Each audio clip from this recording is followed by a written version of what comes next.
ওকে, last ক্লাসে আমরা এইটা দেখেছি যে আমরা বিভিন্ন পার্সপেক্টিভ থেকে equity, efficiency and administrative cost, এই তিনটা পার্সপেক্টিভ থেকে আমরা কম্পারেটিভ ডিসকাশন করেছি হচ্ছে ক্যাপিটাল ট্যাক্স, ইনকাম ট্যাক্স আর কনজাম্পশন ট্যাক্স। এবং আমরা এই সিদ্ধান্তে উপনীত হয়েছি যে in every way capital tax is the worst. মানে সেটাতে অ্যাডমিনিস্ট্রেটিভ জটিলতাও বেশি, সেটাতে ইকুইটিও সমস্যা আছে, সেটাতে এফিসিয়েন্সি সমস্যা, সব কিছুতে সমস্যা আছে। হুম। এখন আমাদের সেই আলোচনাটায় আমরা লাস্টে এই কথাটা আমি বলেছিলাম যে বাজেট নিউট্রালিটি। বাজেট নিউট্রালিটি পড়তে পারিনি, সময় ছিল না আজকে। এই একটা টপিকই আমার বাকি আছে সিলেবাস থেকে, সেটা হচ্ছে বাজেট নিউট্রালিটি। বাজেট নিউট্রালিটি কি? বাজেট নিউট্রালিটি হচ্ছে বা আমার ন্যাশনাল সেভিংস ইকুয়াল টু হলো private savings plus public savings. এবং পাবলিক সেভিংস মানে হলো গভর্নমেন্টের সেভিংস। গভর্নমেন্টের সেভিংস কি? গভর্নমেন্টের আয় মাইনাস ব্যয়, তার মানে T minus G, tax revenue minus government expenditure. তাহলে যদি বাজেটটার ডেফিসিট থাকে তাহলে সেটা ন্যাশনাল সেভিংসকে কমিয়ে দেয়, আর যদি বাজেটটা সারপ্লাস থাকে তাহলে সেটা একটা পজিটিভ অ্যামাউন্ট হিসেবে ন্যাশনাল সেভিং এর একটা পজিটিভ কম্পোনেন্ট হিসেবে অ্যাড হয়, প্রাইভেট সেভিং এর সাথে সাথে যোগ হয়। বাজেট নিউট্রালিটি মানে হচ্ছে এমন ভাবে কোনো একটা জায়গায় ট্যাক্স বাড়ানো, মানে কোনো একটা জায়গায় যদি আমি ট্যাক্স রেট কমিয়ে দিই, ধরুন আমি ক্যাপিটাল ইনকামের উপরে যে এক্সাম্পলটা আপনাদের বইতে আছে সেটা হচ্ছে ক্যাপিটাল ইনকামের উপরে যে ট্যাক্স, সেভিংসের যে ইন্টারেস্ট সেটার উপরে ট্যাক্স কমিয়ে দেওয়াটা। সেটা কমিয়ে দেওয়া দিলে যে কোনো ভাবে যদি কোনো একটা অ্যাসপেক্ট থেকে সরকারের কোনো একটা পলিসির কারণে ট্যাক্স রেভিনিউ কমে আসে, তাহলে অন্য কোনো একটা জায়গায় কোনো একটা ট্যাক্স বসিয়ে সে একই পরিমাণ রেভিনিউকে বাড়িয়ে নিয়ে আসা, যাতে ন্যাশনাল সেভিংসের উপরে কোনো ধরনের ইম্প্যাক্ট না পড়ে। এই ধরনের পলিসিকে বলা হয় বাজেট নিউট্রাল পলিসি। আমার থাকবে, আমার টার্গেট থাকবে যে আমার বাজেটটাকে নিউট্রাল রাখা। মানে কোনোভাবে যদি আমার রেভিনিউ কোনো একটা জায়গা থেকে নতুন করে আমি জেনারেট করি, তাহলে আমার এক্সপেন্ডিচারও ঠিক সেভাবে জেনারেট করতে হবে, সমান পরিমাণ। কোনো একটা জায়গা থেকে যদি আমি আম, আগের চেয়ে বেশি, আগের চেয়ে কম পরিমাণ রেভিনিউ জেনারেট করি, তার মানে কোনো একটা জায়গায় আমি এক্সপেন্ডিচার বাড়িয়েছি অথবা আমি ট্যাক্স কাট করেছি, তাহলে আমাকে সম পরিমাণ আম, আবার আর্ন করার জন্য অন্য কোনো একটা জায়গায় ট্যাক্স ইম্পোজ করতে হবে। This is budget neutrality. এখন আসি যে ন্যাশনাল সেভিংস এবং বাজেট নিউট্রালিটি, এইটার একটা এই এই জায়গাটাতে ক্যাপিটাল ট্যাক্সের ইম্প্যাক্ট, সেই জিনিসটা আমরা একটু ধরো দেখব। আপনাদের বইতে যেভাবে আছে স্টিজলিস অ্যান্ড রোজেন কার্টিসের বইতে, এটা হচ্ছে সেই বইটার চ্যাপ্টার 21। আচ্ছা, এখানে ছোট্ট একটা ম্যাথ করে জিনিসটা করা আছে। তো প্রথমে কি বলা হয়েছে? বলা হয়েছে, এই আমি কি রেকর্ড করছি? হ্যাঁ, করছি। আচ্ছা, প্রথমে বলা হয়েছে what matters for the nation's investment is of course not just the level of household আর ফার্ম সেভিংস। মানে একটা দেশের ইনভেস্টমেন্টের জন্য আমরা গত ক্লাসে দেখেছি যে ইনভেস্টমেন্ট কমে গেলে সেটার ইম্প্যাক্ট আসলে লং রানে কেমন করে পড়বে আমাদের স্ট্যান্ডার্ড অফ লিভিং এর উপরে। Economy will slow down in the long run. তো সেটা আমরা চাই না। তো যদি কোনোভাবে, তার মানে ইনভেস্টমেন্টটাকে আমরা কোনোভাবে প্রোটেক্ট করতে চাই, সেটার জন্যই আমাদের যত ধরনের আশঙ্কা। এখন ইনভেস্টমেন্টটাকে যদি আমরা প্রোটেক্ট করতে যাই, not just level of household আর ফার্ম সেভিংস, হাউস হোল্ড বা ফার্মের সেভিংস দিয়েই না, শুধু প্রাইভেট সেভিংস দিয়ে আমরা ইনভেস্টমেন্টটাকে প্রোটেক্ট করতে পারবো না, আমাদের ন্যাশনাল সেভিংসের দিকেও তাকাতে হবে, which includes government savings, is budgetary surplus or deficit. Reducing the tax on the return to capital typically will lower government revenues and hence increase the deficit unless some other taxes are increased. যে মানে tax রেভিনিউটাকে কোনোভাবে যদি tax return to capital আমরা সহজ example দিই, যে যেটা last ক্লাসে যে এক্সাম্পলটা আমি আমি বারবার দিয়েছি সেটাই দিই, তাহলে রিলেট করতে সুবিধা হবে। সেটা হচ্ছে আমি সঞ্চয়পত্র থেকে প্রতি প্রতি মাসে একটা ইন্টারেস্ট পাই, সেই ইন্টারেস্ট রেটটা চিন্তা করিস। কোনোভাবে যদি সেই ইন্টারেস্টটা ধরুন 5% ছিল, কিন্তু এখন গভর্নমেন্ট সেই আমার ক্যাপিটালের, সেটা তো আমার একটা ক্যাপিটাল, সেই 5 লাখ টাকা যে আমি রেখেছি, আমি একজন গৃহিণী, খুব কষ্ট করে আমি 5 লাখ টাকা জমিয়েছি, বা আমি একজন পেনশন হোল্ডার, আমি আমার পেনশন থেকে কোনোভাবে সবাইকে দিয়ে টিয়ে সেভ করেছি এত টাকা, এই এই কয়টা টাকা আমি সেভিং সার্টিফিকেট করে পোস্ট অফিসে রাখবো।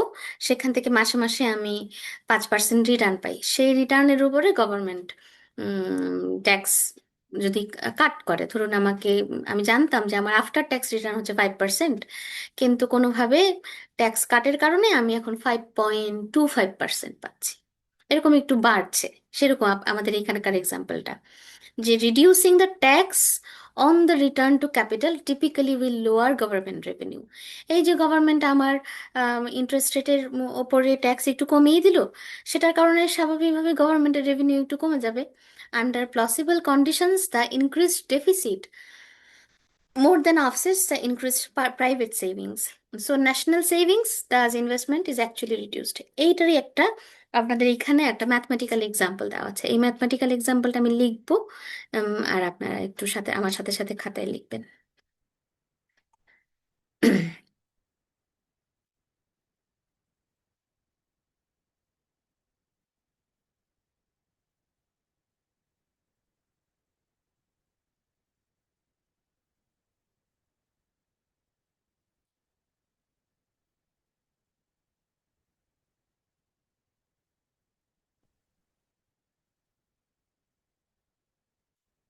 আম, প্রথমে আমরা মনে করি যে একটা দেশের জিডিপি হচ্ছে 100 টাকা, জিডিপি হলো 100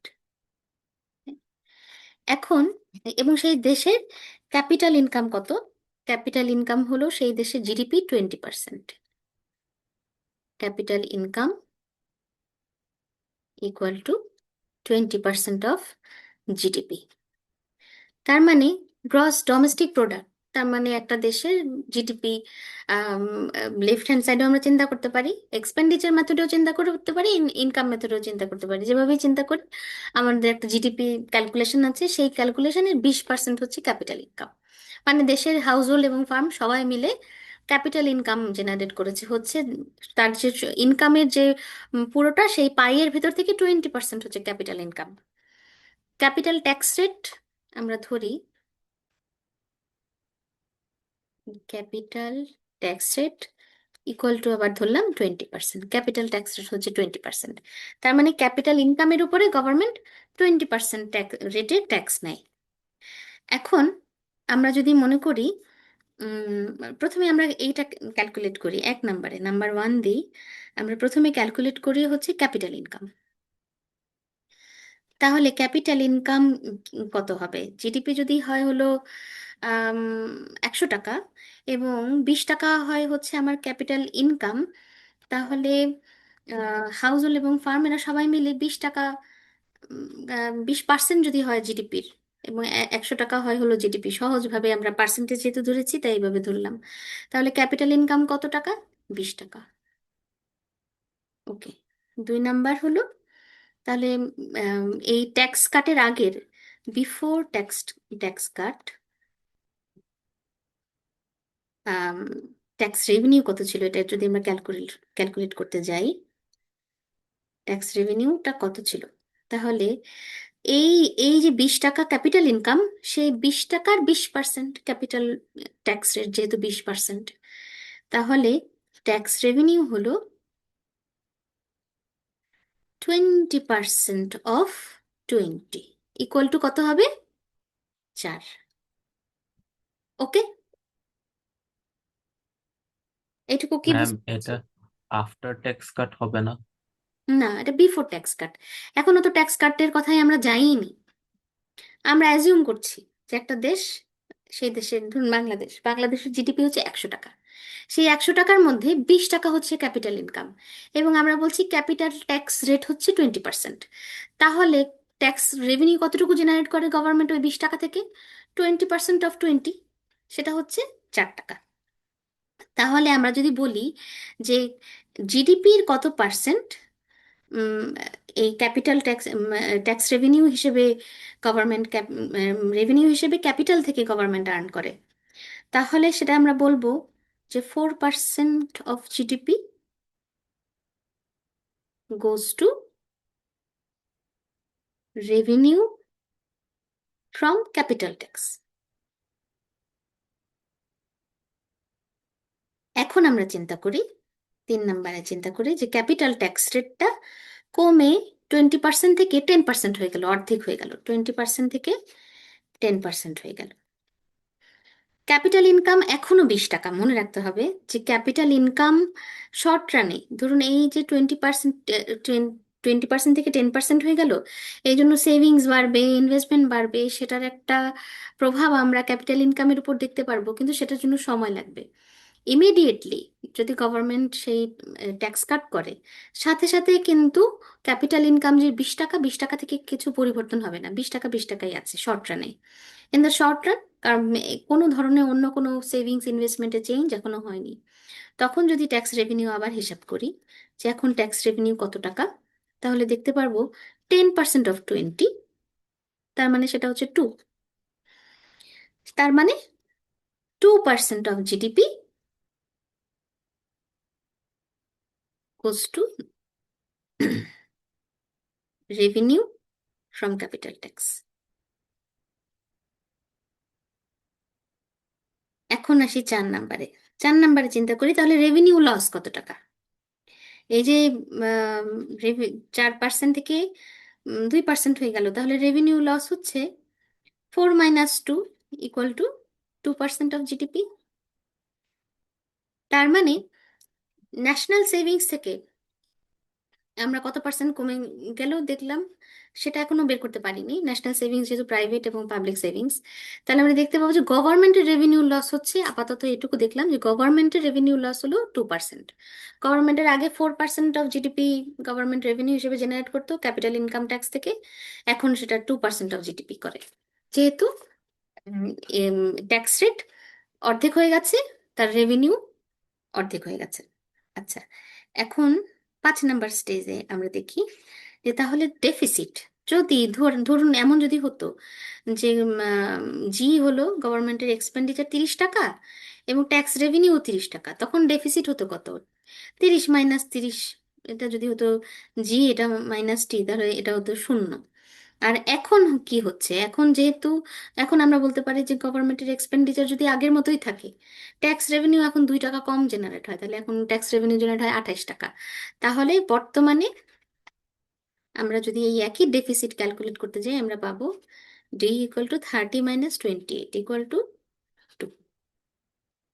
সুতরাং এই ক্যাপিটাল ইনকাম থেকে capital income share of GDP, capital income share of GDP which is 20%, তার সাথে আমরা গুণ করছি হচ্ছে reduction in tax, reduction in tax, সেটা হলো 20 - 10% অর 10% ইকুয়াল টু আমরা পাই হচ্ছে 2% of GDP which is the revenue loss.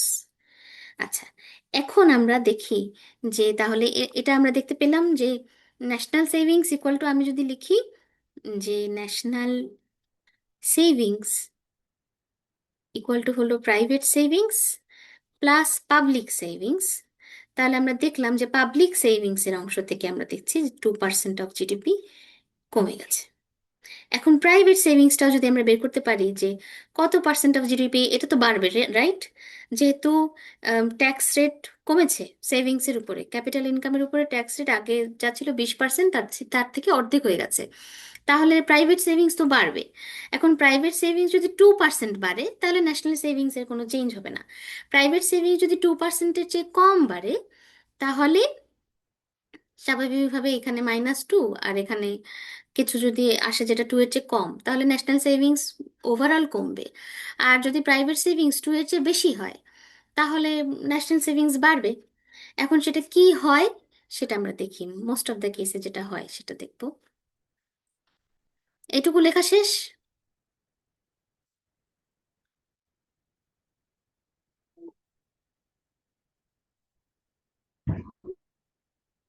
Yes, ma'am. আচ্ছা, একটু রেকর্ড দেখে নিন। ধুর, এরকম বুঝতে তো অনেক সময় লেগে যাবে।